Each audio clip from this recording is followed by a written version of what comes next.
Essula ey'okubiri.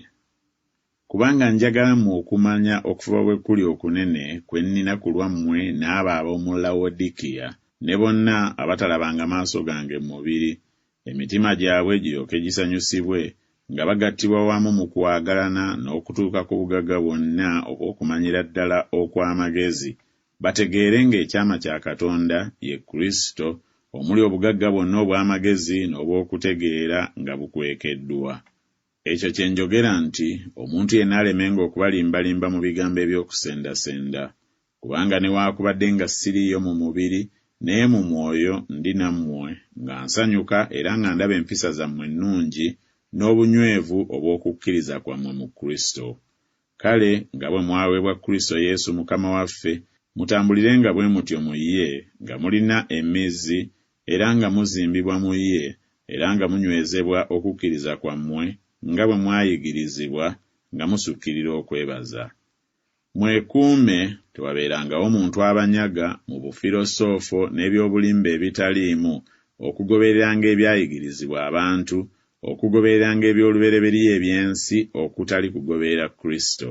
Kubanga mu oyo mwe mutuula okutuukirira kwonna okw'obwakatonda ng'omubiri bwe guli, era mwatuukirira mu ye, gwe mutwe ogw'okufuga n'obuyinza bwonna.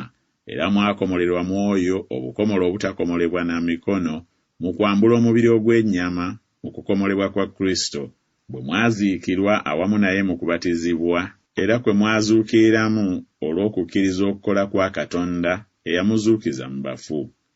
Nammwe bwe mwali nga mufudde olw'ebyonoono byammwe n'obutakomolebwa mubiri gwammwe, yabafuula balamu wamu naye bwe yamala okutusonyiwa ebyonoono byaffe byonna, n'okusangula endagaano eyawandiikibwa mu mateeka eyatwolekera, eyali omulabe waffe, nayo n'agiggyamu wakati mu kkubo bwe yagikomerera ku musaalaba, bwe yayambulira ddala obwami n'amasaza n'abiwemuukiriza mu lwatu bwe yabiwangulira ku gwo.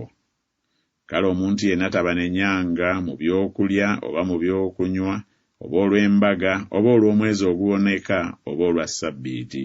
Ebyo kye kisiikirize ky'ebyo ebigenda okujja, naye omubiri gwe gwa Kristo.